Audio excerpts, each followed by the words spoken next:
So we are once again leaving Key West. Michelle's pulling up the anchor, washing it off. Yeah, one thing you've got to be careful is your chain doesn't pile up underneath. We use this remote control here, see Michelle's using. We do have manual switches for it, but we have two of these remote controls. We keep them in a watertight bag. They're wonderful. If you have a windlass and don't have a remote control, send me an email. You can pick these things up for like under $50. You get two of them, and they're really easy to hook up to your the windlass solenoid downstairs.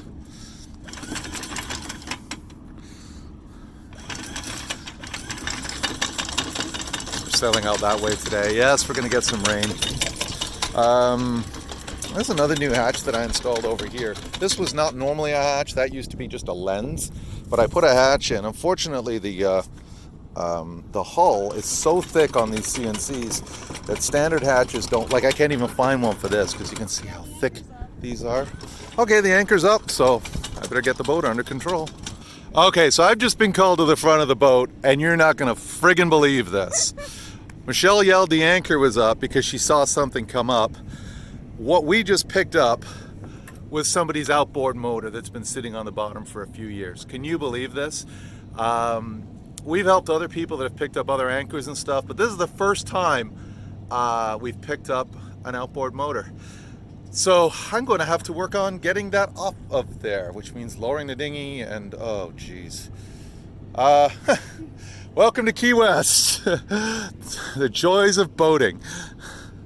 All right, folks. So it's a great day for a sail, a little overcast, but it's all right, keeps the sun.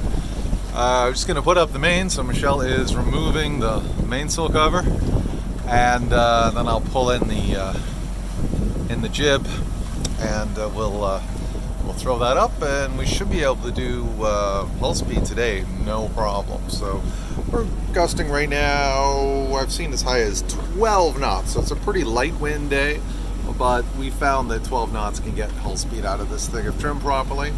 I've got about, if you look here, so we're heading straight out now. We're going to run the edge of, these are not islands, so there's a few islands, but it's mostly shoals and stuff. But we're going to run that up to turn 5 and then head into Long Key later today. So that's our run, and we're going to go put the main up now. Michelle is just taking off. We have some straps up there to stop the halyards banging against the mast because it's really annoying to our neighbors and to us while we're sleeping. And Michelle is 4'9", so she has a little step there that she uses just to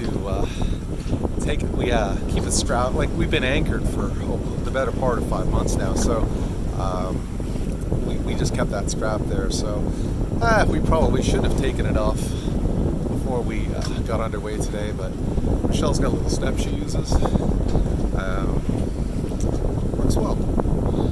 And pretty much ready to go up. I'm going to start pulling in the Genoa now. Okay, so now we're pulling up the mainsail. What we've done is we've set our wind hold on our GPS, so it's 0 degrees. So the boat is automatically pointing us right into the wind. Makes putting up the main that much easier. And I am going to turn off the phone right now because I'm going to help Michelle do this. Okay, so we're up. Didn't take more than a couple seconds there. Michelle is tightening it up so we get a nice shape on there. And we're going to head off the wind in a couple seconds as soon as she gets that wrapped. And we'll also, and we'll snug up the main sheet. Just tie off the main sheet so the boom doesn't go flying, and we'll resume our course.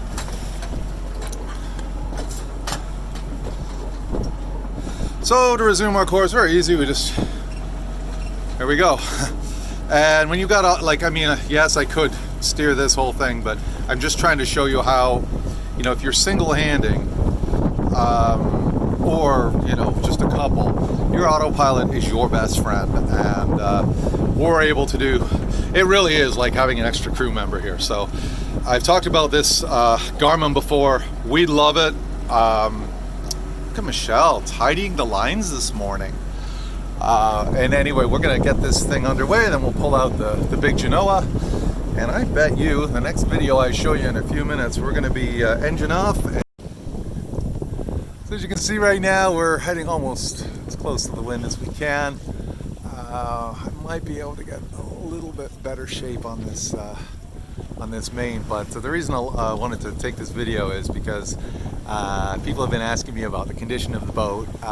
This sail's just over a year old, and it's still in really good shape. And our Genoa is maybe a year and a half, maybe almost 2 years old now, and I would say it's in very good shape. There's one little repair at the very top where it chafed against the spreaders, but you know, that's about it.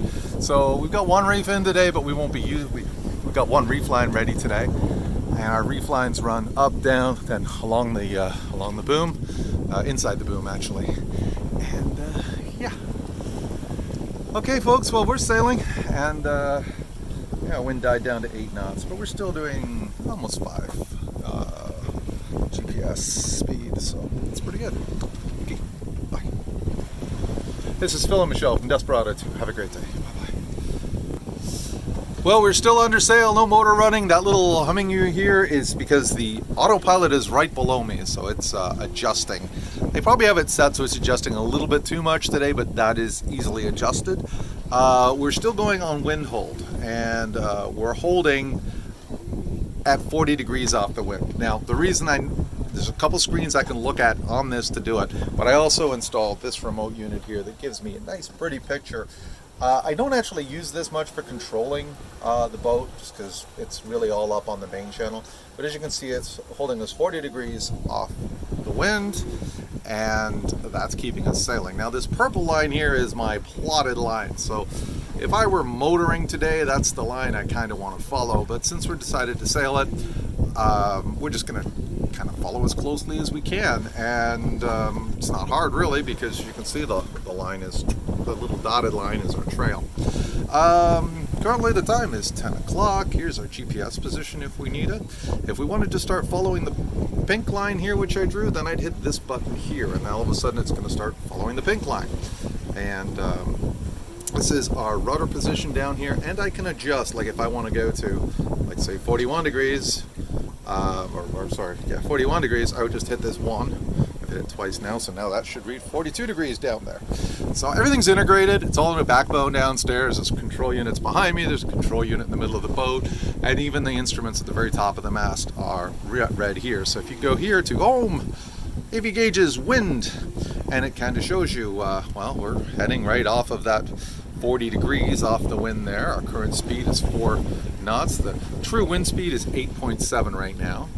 And of course these graphs show us that the wind was building for a while, but now it's been it's starting to fall a little bit, which is what we're seeing. The highest we've seen in the past 2 hours is 11 knots.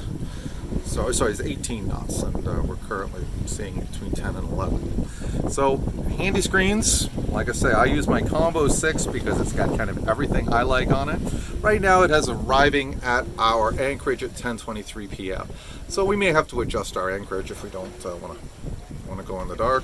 And I can just, mine is here so I can actually see. So this is, so we're heading out and around these banks here. Then we're going to turn in and head into Islamorada, Key Largo area in here. So this is Phil from Desperado 2. All our flags are flying. We're making pretty decent speed for a light wind day. Hoping we'll see some dolphins soon. And we will talk to you all later. And yeah, our knot meter's not working. What happens is after you're anchored for a while, crud gets built up on the little wheel. So it might start working later today. If not, I may have to jump in and just take a little scrub brush with me and clean it. And it's just part of being anchored for so long. We were anchored for almost 5 months off of Key West. So yeah.